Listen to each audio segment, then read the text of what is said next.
بسم اللہ والصلاۃ والسلام علی رسول اللہ۔ السلام علیکم ناظرین، میں ہوں آپ کا ہوسٹ محمد عمران اور آپ میرا یوٹیوب چینل دیکھ رہے ہیں۔ گزشتہ سے پیوستہ موضوع کے ساتھ میں آپ کی خدمت میں حاضر ہوں۔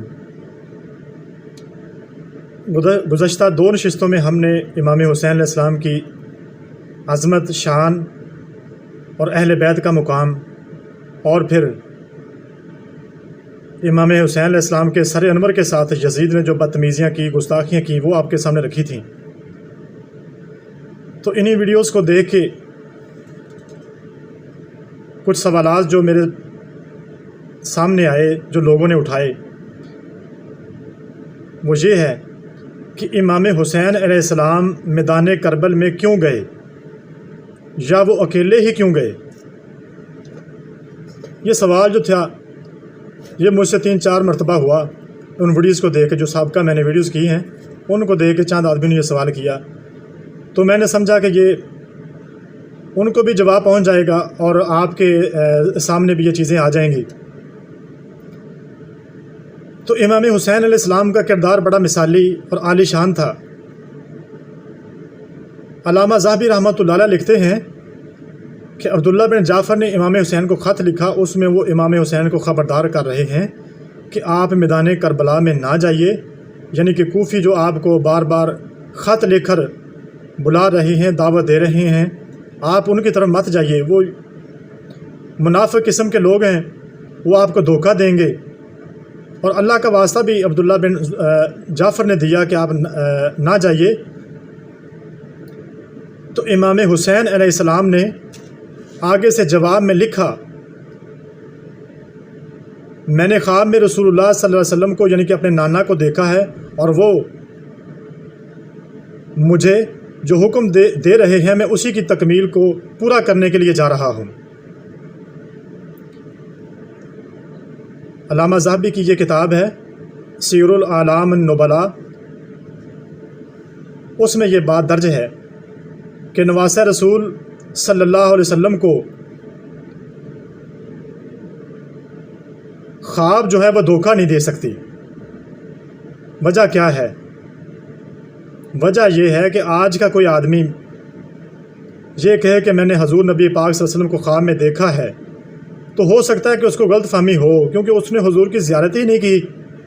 لیکن آپ کا، یعنی کہ نبی پاک صلی اللہ علیہ وسلم کا یہ فرمان ہے کہ جس نے مجھے خواب میں دیکھا اس نے یقیناً مجھے ہی دیکھا، کیونکہ شیطان میری شکل جو ہے وہ نہیں اپنا سکتا۔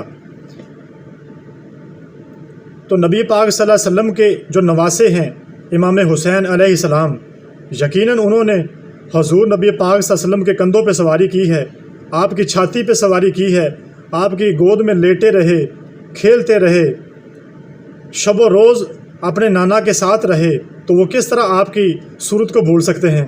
یقیناً انہوں نے اپنے آقا اور اپنے مولا اور اپنے نانا کو ہی خواب میں دیکھا ہے، اور آپ کے نانا نے جو خواب میں حکم دیا اسی کی تکمیل کے لیے میدان کربل میں حسین نکلے۔ یہ جواب ہے اس کا پہلا۔ دوسرا جو جواب ہے وہ میں قرآن کی آیت کو پڑھ کر آپ کو جواب دیتا ہوں کہ قرآن کریم کی سورت ہے المائدہ، جس کی آیت نمبر 63، جس کا ترجمہ میں آپ کے سامنے پیش کرتا ہوں۔ آپ اس کی تحقیق میں یہ سورت دیکھ لیں اور آیت نمبر بھی دیکھ لیں، 63 ہے۔ ترجمہ یہ ہے، کیوں ان کے علماء اور مشائخ انہیں گناہ پر زبان کھولنے اور حرام کھانے سے نہیں روکتے؟ یقیناً وہ بہت ہی برا کارنامہ زندگی ہے جو وہ تیار کر رہے ہیں۔ اب میں آپ سے سوال کرتا ہوں، یعنی کہ ناصبیوں سے جنہوں نے یہ سوال اٹھایا ہے، کیا امام حسین علیہ السلام یزید کی بدتمیزیوں اور گستاخیوں اور بدعمالیوں کو یوں ہی دیکھتے رہ جاتے اور خود کسی غار میں جا کر چھپ جاتے اور چلہ کشی کرتے رہتے، یا کسی جنگل میں چلے جاتے اور بس اللہ اللہ کرتے رہتے؟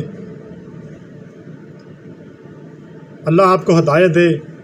جو امام حسین علیہ السلام کے حوالے سے بھی اپنے دماغ اور ذہن کو صاف نہیں رکھتے، یقیناً امام حسین علیہ السلام نے قرآن کی اس آیت کا پاس رکھا، لحاظ رکھا، اور میدان میں اتر کر جام شہادت نوش کر لیا، لیکن ظلم کے سامنے، زیادتیوں کے سامنے اور بیرا روی کے سامنے اپنے سر کو جھکایا نہیں۔ تو جو یہ سوال اٹھاتے ہیں نا، ان کا جواب میں ایک دو شعر پڑھتا ہوں، یہ بھی ان کے جواب میں ہی ہے کہ نکل کر خانقاہوں سے ادا کر رسم شبیری، کہ فقر خانقاہی ہے، کہ فقر خانقاہی ہے فقط ان دو دلگیری۔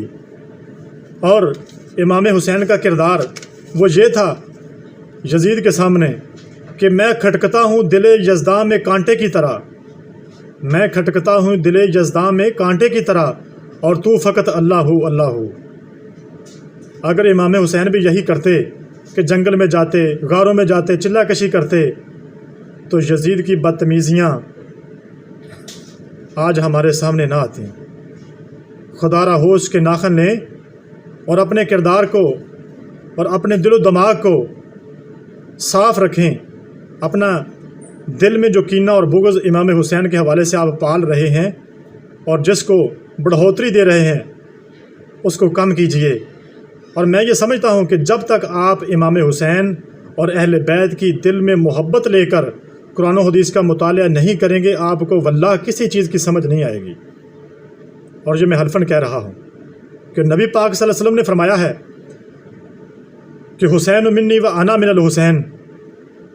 آپ جو یزیدی ٹولہ اور ناصبی ٹولہ یہ سوال اٹھاتا ہے کہ امام حسین ہی کیوں نکلے، مجھے وہ اس حدیث کا ترجمہ بتائیں اور اس کی تشریح بتائیں کہ کیا بنتی ہے۔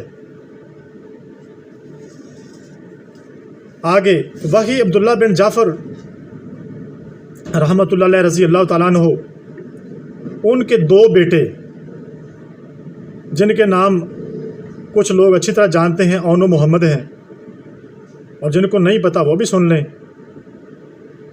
اون و محمد عبداللہ بن جعفر کے دو بیٹے، وہ بھی امام حسین علیہ السلام کے ساتھ اسی میدان کربل میں شہید ہو گئے تھے۔ اور جب یہ خبر عبداللہ بن جعفر کے پاس پہنچی کہ امام حسین علیہ السلام شہید ہو گئے اور باقی ساتھی بھی شہید کر دیے گئے، تو جو آدمی یہ خبر لے کر آیا نا، وہ کہتا ہے کہ اے عبداللہ بن جعفر، کہ ہمیں حسین سے کیا ملا؟ وہ تو جا کر شہید ہو گئے اور ہمیں ادھر ہی چھوڑ گئے، اور ہماری بات بھی نہیں مانی۔ ہماری بات نہ مان کر حسین کو کیا ملا اور ہمیں کیا ملا؟ تو عبداللہ بن جعفر نے جواب دیا نا، جو آج کے ناصبیوں اور یزیدی ٹولہ کے منہ پر بہت بڑا تماچا ہے۔ آپ نے اسے ایسے الفاظ کہے، کہنے لگے اے گندی عورت کے بچے۔ یہ عبداللہ بن جعفر نے لکھا ہے۔ اس کو کہا ہے جواب میں، اے گندی عورت کے بچے، کیا تو امام حسین کی شان میں اس طرح گستاخی کرے گا کہ ہمیں حسین سے کیا ملا؟ اور آگے پھر قسم اٹھا کے کہتے ہیں، واللہ لو شہدتہ لا حببتہ ان لا افارقہ حتی اقتل معہ۔ خدا کی قسم، اگر میں وہاں ہوتا تو کبھی حسین علیہ السلام سے جدا نہ ہوتا، اور میں بھی ان کے ساتھ مر جانا پسند کرتا۔ اور یہ جو بات ہے یہ بھی امام ذہبی نے لکھی ہے، اور البدایہ و نہایہ میں بھی یہ بات موجود ہے کہ خدا کی قسم اگر میں حسین کے ساتھ ہوتا تو میں بھی ان کو اکیلا نہ چھوڑتا اور ان کے ساتھ شہید کر دیا ہو جاتا۔ سبحان اللہ، یہ تھی ان کی محبت جو بعد میں ان کو پچھتاوا ہوا۔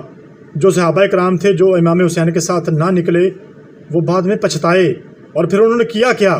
انہوں نے یزید کی بیعت کو ختم کر دیا، یزید کی بیعت کو توڑ دیا، جس کے نتیجے میں واقعہ ہررا ہوا ہے، جس کا ذکر جب بخاری شریف میں ہے۔